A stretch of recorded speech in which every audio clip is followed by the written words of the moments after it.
নমস্কাৰ প্ৰিয় বন্ধু বান্ধৱীসকল, সকলোকে আমাৰ চেনেলটোলৈ স্বাগতম জনাইছোঁ। আমি বিভিন্ন সময়ত ৰেইকি বা মেডিটেশ্যনৰ ওপৰত কণ্টেণ্ট প্ৰস্তুত কৰোঁ আৰু আমাৰ এই কণ্টেণ্টবিলাকৰ মূল উদ্দেশ্য হৈছে যে এই বিষয়বিলাকৰ জৰিয়তে বা এই আলোচনাৰ জৰিয়তে আপোনাৰ শাৰীৰিক, মানসিক, বৌদ্ধিক আৰু আধ্যাত্মিক উন্নতি সাধন কৰা আৰু এই বিষয়টোৰ প্ৰতি আপোনাৰ নিয়মিত যি ধাউতি বা নিয়মিত যি আপোনাৰ অভ্যাস তাক আপুনি আগবঢ়াই লৈ যোৱা। বন্ধুসকল, ৰেইকি বা মেডিটেশ্যন কৰোঁতে বহু লোকে ফেইল হয়। বহু লোকে ভাবে যে এইটো মোৰ কাৰণে সাধ্য নহয়, মোৰ কাৰণে ইম্পচিবল হয় বা মই তাক এক্টিভ কৰিব নোৱাৰোঁ, আৰু বহু লোকে নোৱাৰেও। আমি আজি তাৰে কিছু বিষয়ে আলোচনা কৰিম আৰু ইয়াক আপুনি এটা শুদ্ধতম দিশত বা ভাল পৰ্যায়ত পাবৰ কাৰণে আপুনি কি কৰিব লাগিব সেয়া আমি আজি আলোচনা কৰিম। বন্ধুসকল, আমি জানো যে ৰেইকি বিশ্বব্ৰহ্মাণ্ডীয় এক অফুৰন্ত শক্তি। মেডিটেশ্যনৰ নিচিনাকৈ এক প্ৰকাৰৰ আপোনাৰ আধ্যাত্মিক শক্তিক বিকাশ কৰাৰ এটা প্ৰক্ৰিয়া। আপুনি যি ঈশ্বৰৰ অস্তিত্ব, সেই অস্তিত্বক আপুনি বুজি উঠে। আপোনাৰ শৰীৰৰ যি বৌদ্ধিক আৰু আধ্যাত্মিক উন্নতিৰ কাৰণে যি ব্যৱহাৰ তাক আপুনি বুজি উঠে আৰু আপুনি নিজৰ লগতে অন্যজন লোকৰ হিলিং কৰিব পাৰে। অন্যজন লোকৰ কাৰণে আপুনি প্ৰভাৱ বিস্তাৰ কৰিব পাৰে। গতিকে ৰেইকিৰ পৰা বহুখিনি লাভৱান হয়। ৰেইকিৰ পৰা আমি যথেষ্ট আশা কৰিব পাৰোঁ আৰু এই ধৰণৰ ধাৰণা এটা লৈ পিনে আমি বহু লোকে ৰেইকি অভ্যাস কৰিবলৈ আহোঁ বা আমি ৰেইকি প্ৰেক্টিছ কৰোঁ।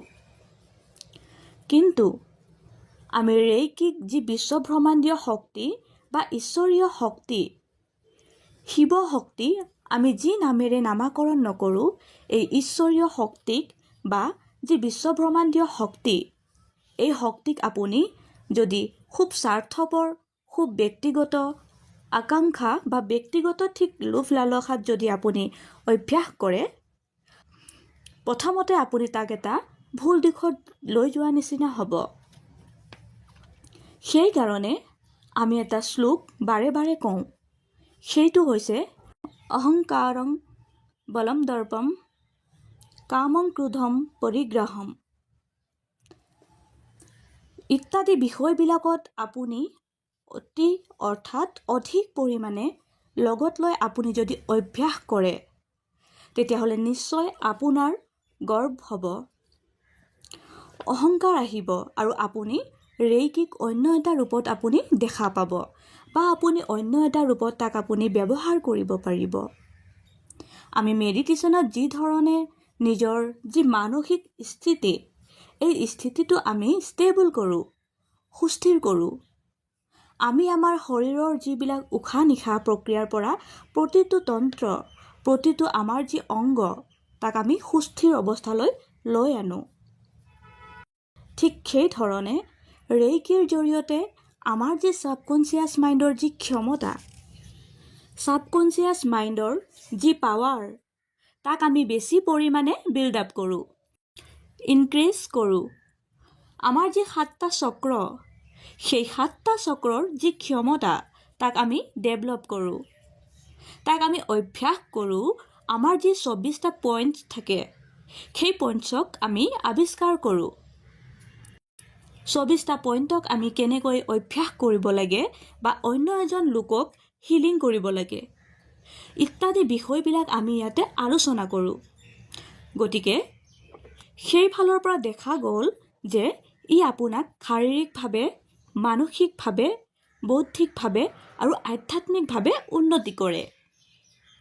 কিন্তু লগত যদি আপুনি ইয়াক অন্য এজন দেখাবৰ কাৰণে বা অন্য এজনক যদি আপুনি ইয়াক ইমপ্ৰেছ কৰিবৰ কাৰণে বা নিজৰ ক্ষমতাক আপুনি দেখুৱাবৰ কাৰণে ব্যৱহাৰ কৰে, তেতিয়াহ'লে নিশ্চয় ই আপোনাৰ যিটো দিশত যাব লাগিছিলে বা আপুনি আপুনি ইয়াক যি কাৰণে প্ৰয়োজন আছিল আপোনাৰ সেই দিশৰ পৰা ফালৰি কাটে। ৰেইকিৰ যিসকলে প্ৰাৰম্ভিক অভ্যাস কৰিছে, মানে মিকাও শ্ব'ৰ আগতে যিসকল লোকে ৰেইকিৰ অভ্যাস কৰিছিলে, বিশেষকৈ বৌদ্ধ ভিক্ষুসকলে ৰেইকিৰ অতীজৰে পৰা ব্যৱহাৰ কৰি আহিছিল বা ব্যৱহাৰ কৰিছিলে। তেওঁলোকে তেওঁলোকৰ যি ক্ষমতা ৰেইকিৰ জৰিয়তে হওক বা মেডিটেশ্যনৰ জৰিয়তে হওক তেওঁলোকৰ যি ক্ষমতা সেয়া লাভ কৰিছিলে। সেই ক্ষমতাক তেওঁলোকে কেতিয়াও প্ৰদৰ্শন কৰা নাছিল। কাৰণ আমাৰ সমাজত এনেকুৱা যে যেতিয়াই আপুনি আপোনাৰ ক্ষমতাক প্ৰদৰ্শন কৰিব তেতিয়াই আপুনি আপোনাৰ ক্ষমতাক দেখাব আৰু তেতিয়াই আপুনি মানুহৰ ওচৰত দেৱতা হৈ পৰিব বা মানুহৰ ওচৰত ভগৱান আপুনি সদৃঢ় কৰিব আৰু মানুহে পূজা অৰ্চনা কৰিব ধৰিব বা আপোনাৰ দ্বাৰাই তেওঁলোকে নিজৰ আশা আকাংক্ষা প্ৰাপ্তিৰ কাৰণে চেষ্টা কৰিব।